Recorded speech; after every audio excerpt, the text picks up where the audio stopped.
Primeira parte. O Universo Ressonante. Capítulo 1.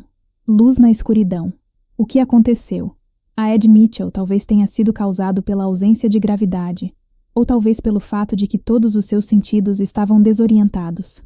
Ele estava a caminho de casa, que no momento estava a cerca de 400 mil quilômetros de distância, em algum lugar da superfície do azul celeste nublado e do crescente branco que apareciam intermitentemente na janela triangular do módulo de comando da Apollo 14.1.2. Dias antes, ele se tornara o sexto homem a aterrissar na Lua. A viagem fora um triunfo. A primeira alunissagem destinada a efetuar investigações científicas. Os 150 quilos de amostras de rocha e do solo no compartimento de carga confirmavam isso.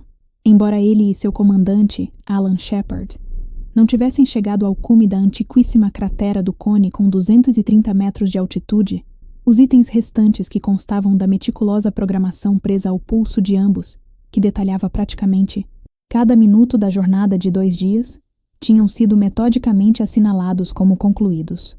O que eles não haviam racionalizado por completo era o efeito desse mundo desabitado, de baixa gravidade, desprovido do efeito amenizante da atmosfera, sobre os sentidos.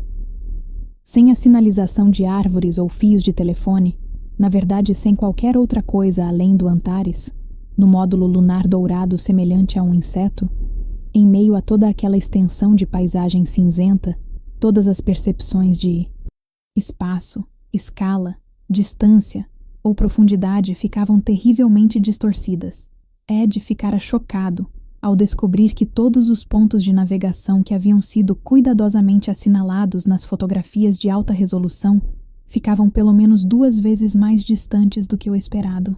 Era como se ele e Alan tivessem encolhido durante a viagem espacial, e o que na Terra deram a impressão de ser montículos e pequenas cadeias montanhosas, na superfície da Lua parecia ter crescido e atingido uma altura de quase 2 metros. No entanto, embora se sentissem menores em tamanho, também estavam mais leves do que nunca. Experimentaram uma estranha leveza devida à fraca atração da gravidade, e apesar do peso e do volume do desgracioso traje espacial, sentiam que flutuavam a cada passo que davam. Houvera também o efeito de distorção do Sol, puro e não adulterado nesse mundo sem ar. Na ofuscante luminosidade, mesmo naquela manhã relativamente fresca, antes das temperaturas máximas, que poderiam ultrapassar 130 graus C, as crateras, pontos de referência, o solo e a terra, até mesmo o próprio céu, destacavam-se com absoluta clareza. Para a mente acostumada ao suave filtro da atmosfera, as sombras pronunciadas, as cores cambiantes do solo cinza ardósia, conspiravam para pregar peças nos olhos. Sem saber, ele e Alan tinham estado a apenas 19 metros da borda da cratera do Cone, a cerca de 10 segundos de distância, quando decidiram voltar, convencidos de que não a alcançariam a tempo, insucesso que deixaria Ed amargamente desapontado, pois ele ansiara por olhar para dentro desse buraco de 340 metros de diâmetro, no meio dos terrenos elevados da Lua. Os olhos dos dois não souberam interpretar esse hiperestado de visão. Nada estava vivo, tampouco algo estava oculto da vista, e tudo carecia de sutileza. Todos os cenários esmagavam os olhos com contrastes e sombras brilhantes. Ele estava enxergando, de certo modo, com mais clareza e menos clareza do que jamais enxergara. Durante a implacável atividade da programação, pouco tempo tiveram para refletir sobre quaisquer ideias relacionadas a um propósito mais amplo do que a viagem. Haviam ido mais longe no universo do que qualquer homem antes deles.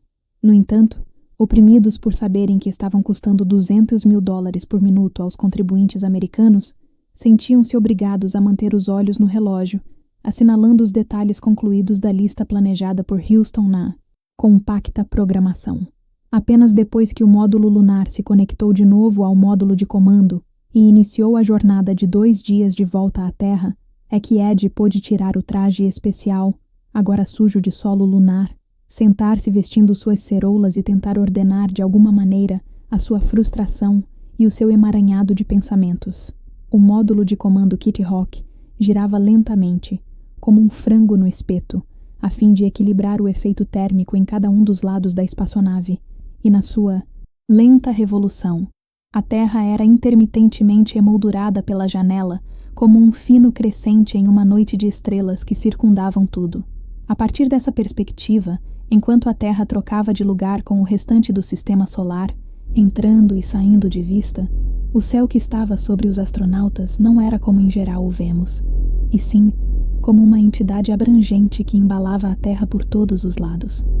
Foi então que, enquanto olhava para fora da janela, Ed experimentou o mais estranho sentimento que jamais teria na vida. Um sentimento de conexidade, como se todos os planetas e todas as pessoas em todos os tempos estivessem ligadas por uma teia invisível. Ele mal conseguia respirar, devido à grandiosidade do momento. Embora continuasse a girar maçanetas e apertar botões, sentiu-se distante do corpo, como se outra pessoa estivesse fazendo a navegação. Um enorme campo de força parecia estar presente, ligando para sempre todas as pessoas, com suas intenções e pensamentos, e todas as formas animadas e inanimadas. Qualquer coisa que ele fizesse ou pensasse influenciaria o resto do cosmo, e qualquer ocorrência neste teria um efeito semelhante nele. O tempo era apenas um conceito artificial. Tudo o que ele aprendera sobre o universo e a separação das pessoas e das coisas pareciam erradas. Não havia acidentes ou intenções individuais. A inteligência natural que continuara a existir durante bilhões de anos, que moldara as moléculas do seu ser, também era responsável por sua jornada atual. Isso não era algo que ele estava simplesmente percebendo em sua mente, e sim um sentimento visceral, como se estivesse se estendendo fisicamente para fora da janela, em direção aos confins mais longínquos do cosmo. Ele não vira a face de Deus. Parecia mais uma ofuscante epifania de significado do que uma experiência religiosa convencional, o que as religiões orientais com frequência chamam de êxtase de unidade. Era como se, em um único instante, Ed Mitchell tivesse descoberto e sentido a força. Ele olhou de soslaio para Alan e Stu Roosa, os outros astronautas na missão Apollo 14, para verificar se eles estavam experimentando algo remotamente semelhante. Houvera um momento em que eles tinham descido pela primeira vez da Antares e pisado nas planícies de Framauro, uma região elevada da Lua, quando Alan, veterano do primeiro lançamento espacial americano, em geral impassível, com pouco tempo para esse tipo de superstição mística, espremeu-se em seu volumoso traje espacial para olhar para cima e chorou ao avistar a Terra, incrivelmente bela no céu desprovido de ar. Mas agora Alan e Stu pareciam estar se dedicando às suas tarefas, de modo que Ed ficou com medo de dizer qualquer coisa a respeito do que estava começando a ter a impressão de ser o seu momento supremo da verdade. Ed sempre fora, de certo modo, o homem esquisito do programa espacial. Aos 41 anos de idade, embora mais jovem do que Shepard, era um dos veteranos da Apollo. Ele representava bem o seu papel, com o cabelo vermelho, rosto largo, aparência típica do meio-oeste e a fala arrastada de um piloto comercial. Mas para os outros, ele era um pouco intelectual, o único entre eles que tinha doutorado e brevet de piloto de provas. A maneira como ele entrara no programa espacial fora decididamente fora do comum. Fazer o doutorado em astrofísica no MIT foi a maneira pela qual ele achou que se tornaria indispensável. Foi dessa maneira que, deliberada, mente havia traçado o seu caminho em direção à NASA, e apenas depois lhes ocorreu usar as horas de voo que somava no exterior para se qualificar. Não obstante, Ed era muito eficiente quando se tratava de voar. Como todos os outros companheiros, ele praticava no circo voador de Chuck Yeager, no deserto de Mojave, levando os aviões a fazerem manobras para as quais não tinham sido projetados. Em certa ocasião, chegara até a ser um instrutor, mas Ed gostava de pensar em si mesmo mais como explorador do que como piloto de provas, uma espécie de buscador da verdade dos dias de hoje. Sua atração pela ciência lutava a todo tempo com o ardente fundamentalismo batista de sua juventude. Não parecia ter sido por acaso que ele fora criado em Roswell, Novo México, onde alienígenas teriam supostamente sido vistos pela primeira vez, apenas a 1,5 km mais da casa de Robert Goddard, o pai da astronáutica. A ciência e a espiritualidade coexistiam nele, disputando a primazia, mas Ed desejava que elas de algum modo apertassem as mãos e fizessem as pazes.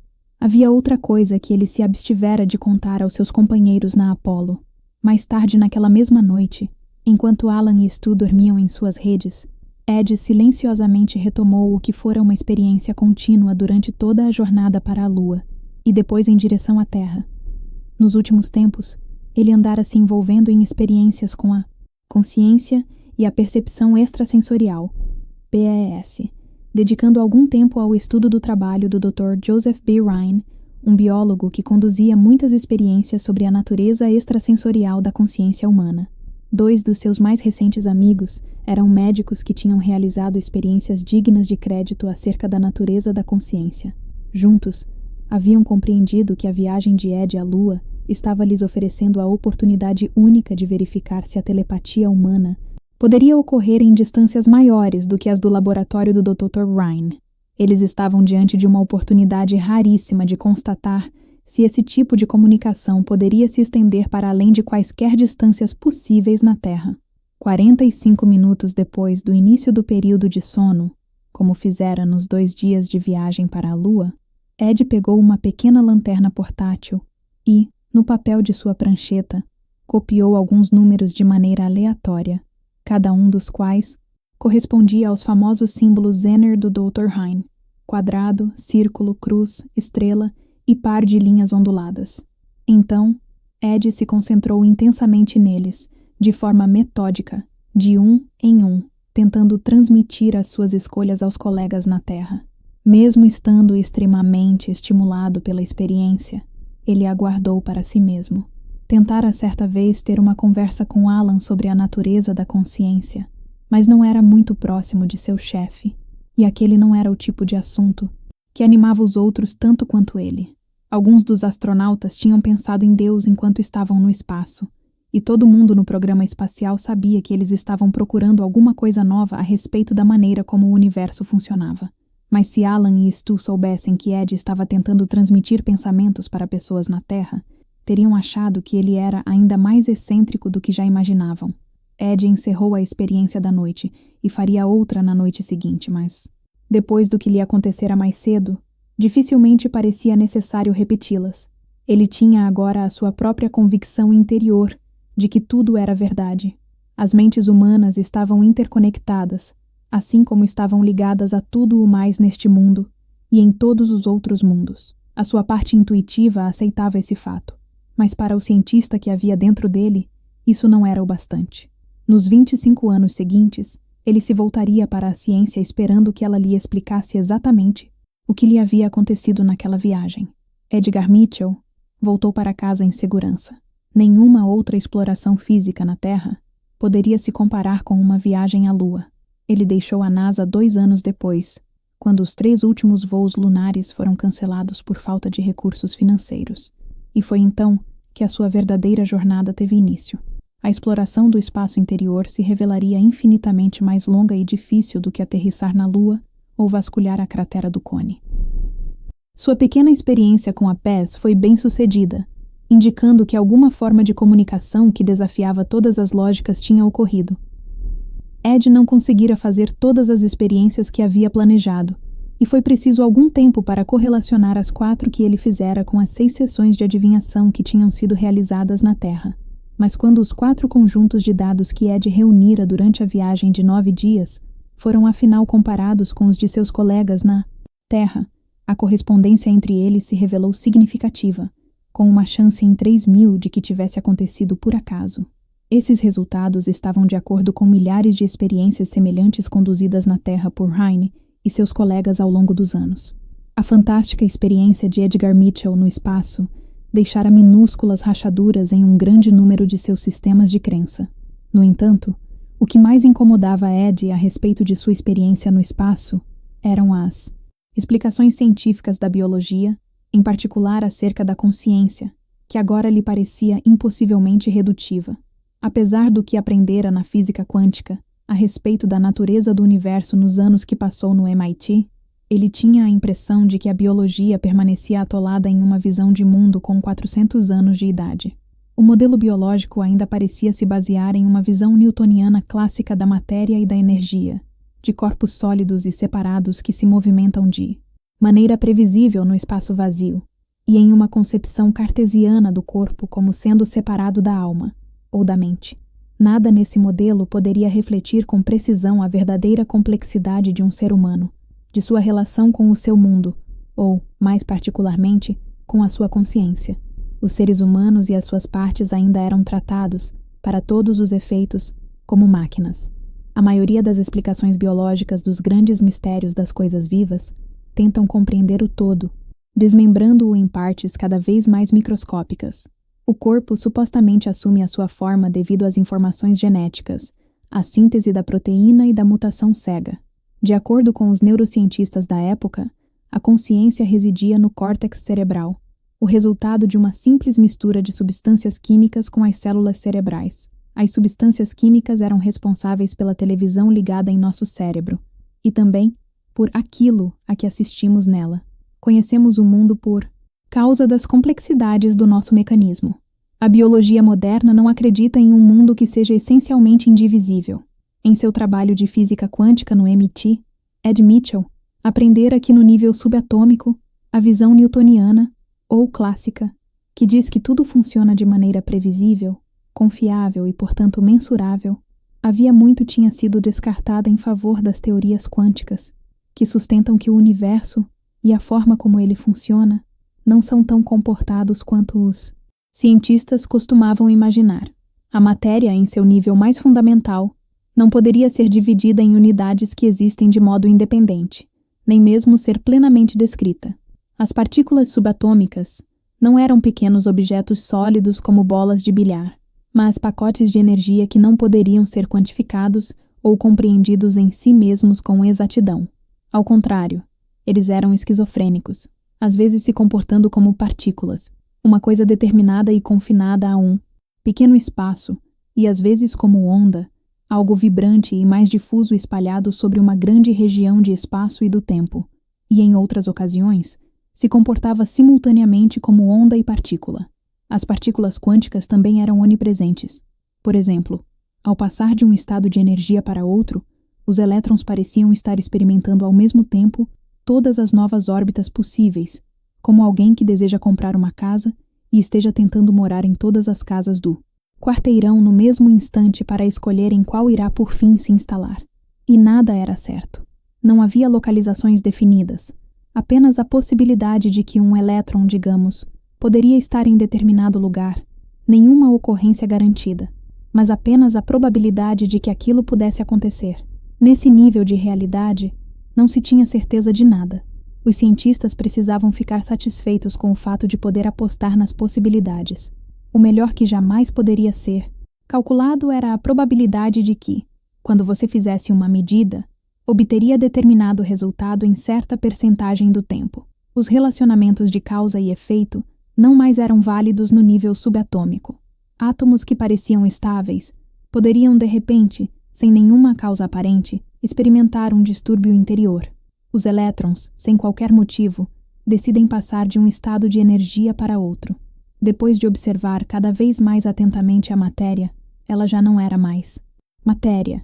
Não era uma coisa sólida que você poderia tocar ou descrever, e sim uma grande quantidade de eus experimentais, todos se exibindo ao mesmo tempo. Em vez de um universo de certeza estática, no nível mais fundamental da matéria, o mundo e os seus relacionamentos eram incertos e imprevisíveis, um estado de puro potencial, de infinitas possibilidades. Os cientistas levavam em consideração uma conexão universal no universo, mas somente no mundo quântico, ou seja, na esfera das coisas inanimadas e não das vivas. A física quântica descobrira uma estranha propriedade, chamada não-localidade, no mundo subatômico. Ela se refere à capacidade de uma entidade quântica, como um elétron individual, influenciar instantaneamente outra partícula quântica à distância, mesmo sem ter ocorrido nenhuma troca de força ou energia. Ela indicava que quando as partículas quânticas entram em contato umas com as outras, elas mantêm uma ligação mesmo quando separadas, de modo que as ações de uma sempre influenciarão nas da outra, não importa o quanto se separem. Albert Einstein desacreditou essa misteriosa ação à distância, que foi uma das principais razões pelas quais ele desconfiava da mecânica quântica, mas esse fato tem sido decididamente confirmado por uma série de físicos desde 1982-4. A não localidade abalou os alicerces da física. O assunto não mais poderia ser examinado em separado. As ações não precisavam ter uma causa observável em um espaço observável. O axioma mais fundamental de Einstein não estava correto. Em certo nível da matéria, as coisas podiam viajar mais rápido do que a velocidade da luz.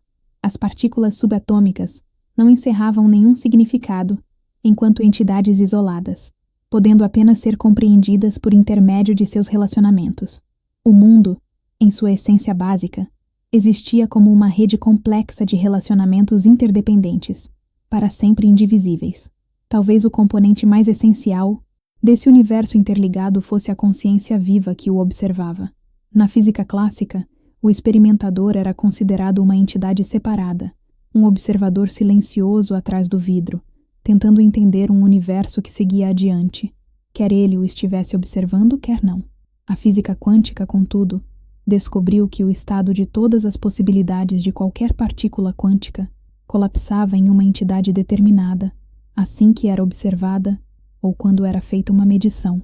Para explicar esses estranhos eventos, os físicos quânticos haviam postulado que existia um relacionamento participativo entre o observador e o objeto observado. Essas partículas só poderiam ser consideradas como provavelmente existindo no espaço e no tempo até serem perturbadas, e o ato de serem observadas e medidas as obrigava a assumir um estado definido, um ato similar à solidificação de uma substância gelatinosa. Essa espantosa observação também teve implicações devastadoras na interpretação da natureza da realidade. Ela sugeria que a consciência do observador conferia vida ao objeto observado. Nada no universo existia como uma coisa, efetiva, independentemente da nossa percepção dela. Criamos nosso mundo a cada minuto de cada dia. Na opinião de Ed, havia um paradoxo fundamental no fato de os físicos desejarem que acreditássemos que os galhos e as pedras continham conjuntos de regras físicas diferentes das partículas atômicas que existiam dentro deles, que deveria haver uma regra para as coisas pequenas e outra para as grandes, uma regra para as coisas vivas e outra para as inertes. As leis clássicas eram sem dúvida úteis para as propriedades fundamentais do movimento, para descrever como o esqueleto nos sustenta, ou como o pulmão respira, como o coração bate, ou os músculos carregam grandes pesos. E muitos dos processos básicos do corpo, como a alimentação, a digestão, o sono e a função sexual, são de fato governados por leis físicas. Mas nem a física clássica ou a biologia eram capazes de explicar questões fundamentais. Por exemplo, por que somos capazes de pensar? Por que as células se organizam da maneira como o fazem? Como muitos processos moleculares ocorrem praticamente de modo instantâneo? Por que os braços se desenvolvem como braços e as pernas como pernas, embora tenham os mesmos genes e proteínas? Por que contraímos câncer? Por que esta nossa máquina consegue milagrosamente curar a si mesma? E até mesmo o que é o conhecimento? Como sabemos o que sabemos? Os cientistas talvez conhecessem em detalhes os parafusos, os pinos, as dobradiças e vários maquinismos, mas nada sabiam a respeito da força que prove energia para a máquina. Eles conseguiam tratar das mais minúsculas estruturas mecânicas do corpo, mas mesmo assim, revelavam-se ignorantes a respeito dos mistérios mais fundamentais da vida. Caso fosse verdade que as leis da mecânica quântica também se aplicavam ao mundo como um todo, e não apenas ao mundo subatômico, à biologia, e não só ao mundo da matéria, todo o paradigma da ciência biológica era imperfeito ou estava incompleto. Assim como as teorias de Newton haviam com o tempo sido aperfeiçoadas pelos teóricos quânticos, talvez os próprios Heisenberg e Einstein estivessem errados, ou apenas parcialmente certos. Se a teoria quântica fosse aplicada à biologia em maior escala, seríamos encarados mais como uma rede complexa de campos de energia em uma espécie de interação dinâmica com os nossos sistemas celulares químicos. O mundo existiria como uma matriz de inter-relação indivisível, exatamente como Ed experimentara no espaço cósmico. O que estava faltando na biologia clássica era uma explicação para o princípio organizador, para a consciência humana. Ed começou a devorar livros a respeito de experiências religiosas, do pensamento oriental e da pequena evidência científica que existia sobre a natureza da consciência. Iniciou pesquisas preliminares com uma série de cientistas de Stanford. Criou o Institute of Noetic Sciences, uma organização sem fins lucrativos, cujo papel era financiar esse tipo de pesquisa, e começou a reunir, em um livro, trabalhos científicos sobre a consciência. Em pouco tempo, Ed não conseguia pensar em mais nada, e o que se tornara uma obsessão destruiu o seu casamento. O trabalho dele talvez não tenha acendido uma chama revolucionária, mas ele com certeza a alimentou. Ilhas de uma silenciosa revolução estavam germinando nas mais renomadas universidades do planeta, contrárias à visão de mundo de Newton e de Darwin, ao dualismo na física e à atual perspectiva da percepção humana.